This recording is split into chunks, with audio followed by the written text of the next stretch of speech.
Hi hello అండి, good morning. Welcome to Queen's Kitchen. సరికొత్త రెసిపీతో మేమైతే మేము ముందుకు వచ్చామండి. ఇవాళ మేము చేయబోయే రెసిపీ ఏంటంటే క్యారెట్ తోటి పచ్చడి చేయబోతున్నామండి.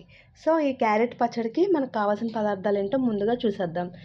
ముందుగా కావాల్సినవి క్యారెట్లు అండి. ఒక 4 క్యారెట్లు తీసుకొని ఈ విధంగా అయితే తురిమేసుకోవాలన్నమాట. సో మనకి ఈ విధంగా పొడి పొడిలాడుతూ ఉండేలాగా తురుము తీసుకొని పక్కన పెట్టుకోవాలి. అలానే వీటిలోకి కావాల్సిన ఇంగ్రీడియంట్స్ ఏంటంటే ఒక స్పూను మెంతులండి, బాగా ఎర్రగా వేపేసుకొని దాన్ని పౌడర్లా అయితే చేసుకొని పెట్టుకోవాలన్నమాట. అలానే 2 స్పూన్లు ఆవాలు అయితే పచ్చినండి, ఇలా పొడి చేసి పెట్టేసుకోవాలి. అలానే ఒక స్పూను నువ్వులు, కొన్ని ఎల్లుల్లిపాయ గుడ్లు తొక్క తీయకుండానే మనం కచ్చపిచ్చగా దంచుకొని పెట్టుకోవాలి. అలానే స్పైసీకి తగ్గట్టుగా కారాన్ని అయితే తీసుకున్నాం. అలానే వీటన్నిటికి మనం పోపు పెట్టుకోవాలండి. పచ్చడి ఇదంతా ఇలా మిక్స్ చేసుకున్న తర్వాత పోపు అయితే పెట్టుకోవాలి.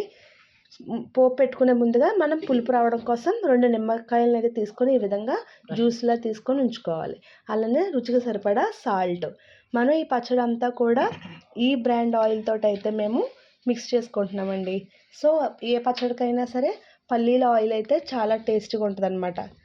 సో మేము ఈ బ్రాండ్ అయితే వాడుతున్నాం.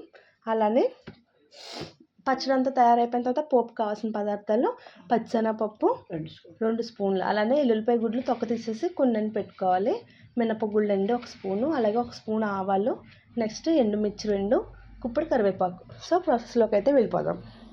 సో ప్రాసెస్లోకి వెళ్ళే ముందుగా స్టవ్ వెలిగించుకొని ప్యాన్ పెట్టుకొని ఏవైతే పోపు దినుసులు తీసుకున్నామో ఇవన్నీ కూడా ఆగడానికి సరిపడా ఆయిల్ అయితే వేసేసుకోవాలండి.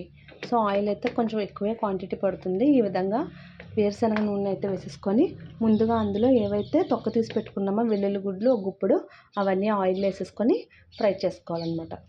ఈ విధంగా వెల్లుల్లి గుడ్లు కొంచెం వేగిన తర్వాత పచ్చిశనగపప్పును అయితే వేసేసుకుంటున్నామండి. నెక్స్ట్ ఆవాలు, మినపగుళ్ళు కూడా వేసేసుకోవాలి. ఇవన్నీ కూడా కొంచెం వేగిన తర్వాత కరివేపాకు అవి వేసుకుందాం. సో నెక్స్ట్ మినపగుళ్ళు తర్వాత ఎండుమిర్చి, అలానే మనం తీసుకున్న కరివేపాకు ఇవి కూడా వేసేసుకొని కొంచెం చుట్టుపక్కల ఆడేలాగా వేపేసుకోవాలండి. సో ఫైనల్గా కొంచెం ఇంగువని అయితే వేసుకుంటున్నామండి. వేసుకున్న తర్వాత ఇది చల్లారేదాకా మనం స్టవ్ ఆఫ్ చేసుకొని పక్కనైతే పెట్టేసుకుందాం. నెక్స్ట్ ఒక బౌల్ తీసుకొని మనం ఏదైతే తురుము తీసి పెట్టుకున్నాం క్యారెట్, దీన్ని కూడా ఒక బౌల్లోకి వేసారండి ముందుగా. సో ఈ విధంగా బౌల్లోకి వేసుకున్న తర్వాత ముందుగా దంచి పెట్టుకున్న వెల్లుల్లిని అయితే ఆ క్యారెట్ తురుములో వేసేసుకుంటాం. అలానే స్పైసీకి తగ్గట్టుగా కారం, నెక్స్ట్ నువ్వులు, అలానే ఆవపిండి, మెంతిపిండి ఇవన్నీ కూడా ఇలా వేసేసుకొని దాన్ని అయితే నీట్గా మిక్స్ చేసేసుకోవాలన్నమాట. అలానే రుచికి సరిపడా ఉప్పు కూడా వేసేసుకోవాలండి. సో ఈ విధంగా వేసుకొని ఒకసారి ఇవన్నిటిని మిక్స్ చేయాలి. నిమ్మరసం దీంట్లో ఇంకా మనకి చింతపండు పులుపు అవి యాడ్ చేయకుండా ఇలా నిమ్మరసంతో ఈ పచ్చడిని అయితే మనం ప్రిపేర్ చేసుకుంటున్నాం అన్నమాట. సో ఈ విధంగా అయితే మనం పచ్చడిని కలిపేసుకున్నామండి. ఇప్పుడు పోపు పెట్టుకొని ఉన్నాం కదా, ఆ పోపుని అయితే వేసుకోవాలన్నమాట. సో మనం ముందుగా పోపు సిద్ధం చేసుకున్నాం కదండి, వేసేసుకొని ఈ పోపుని కూడా అందులో వేసేసుకోవాలన్నమాట. ఇలా తిరగబెట్టేసుకొని శుభ్రంగా ఈ పచ్చడిని అయితే ఒకసారి మిక్స్ చేసుకుంటే వావ్, మన ఎమ్మి క్యారెట్ తురుము పచ్చడి అయితే రెడీ అయిపోయిందండి. ఈ విధంగా వెజిటేబుల్స్తో పెట్టుకున్న పచ్చళ్ళు చాలా రుచిగా ఉంటాయండి. ఆవకాయ, మాగాయ, నిమ్మకాయ కాకుండా ఇలా అప్పుడప్పుడు క్యారెట్, బీట్రూట్ ఇలా కూడా పెట్టుకున్నట్టయితే సూపర్గా ఉంటుంది టేస్ట్ అయితే. చూడండి, చూడడానికి ఎంత కలర్ఫుల్గా ఉందో. మనం వేసుకున్న పోపు సరుకులు కానీ, క్యారెట్ కానీ, నిమ్మరసం ఇవన్నీ కలిపి స్మెల్ అయితే భలే వస్తుంది. సో దీన్ని రైస్లోకి తీసుకుంటే ఎలా ఉంటుందో టేస్ట్ చేసి చెప్తాను మీకు. సో మన ఎమ్మి క్యారెట్ పచ్చడి అయితే రెడీ అయిపోయిందండి. దీన్ని చూస్తే చాలా టెంప్టింగ్ ఉంది.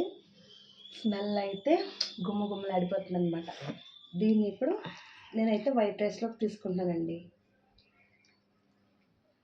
ఈ విధంగా వైట్ రైస్లో వేసుకుని తింటే చాలా ఎమ్మిగా ఉంటుంది అనమాట. సో చక్కగా క్యారెట్లు ఉన్నప్పుడు ఫ్రై కానీ కర్రీ కానీ చేస్తే ఎవరికైతే నచ్చదో పిల్లలకి ఈ విధంగా పచ్చడి రూపంలో చేసి పెడితే అసలు ఎవరు వద్దనరండి. సో హెల్దీ మనం అప్పటికప్పుడు ఇలా చేసుకొని ఇన్స్టెంట్గా ఫ్రిడ్జ్లో పెట్టుకున్నట్టయితే మనకు ఒక 3-4 డేస్ దాకా ఉంటుంది.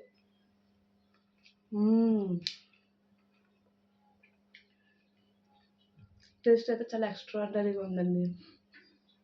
వావ్!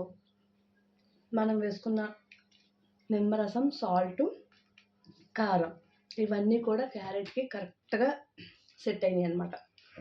టేస్ట్ అయితే చాలా ఎక్సలెంట్‌గా ఉంది. ఇంకొక ముద్ద. ఈ విధంగా మనం అన్నం అంతా కూడా తినొచ్చండి.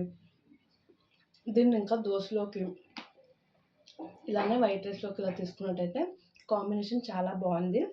ఇది 1 వీక్ దాకా మనకు నిల్వ ఉంటుంది. క్యారెట్‌ని ముందుగా శుభ్రంగా కడిగేసుకొని దాని తొక్క తీసేసి తుడిచేసుకొని అప్పుడు తురుము తీసుకున్నట్టయితే మనకు 1 వీక్ పాటు నిల్వ ఉంటుందన్నమాట. సో మేమైతే ఈ క్యారెట్ పచ్చడి ఎలా చేసామో మీరు కూడా అదే విధంగా ప్రిపేర్ చేసుకొని మీకైతే ఎలా వచ్చిందో నాకు కామెంట్ సెక్షన్‌లో కామెంట్ చేయండి. మాకైతే ఎక్సలెంట్‌గా వచ్చింది. నెక్స్ట్ వీడియోతో మళ్ళీ మీ ముందుకు వచ్చేస్తాం. అందరికీ బాయ్ బాయ్.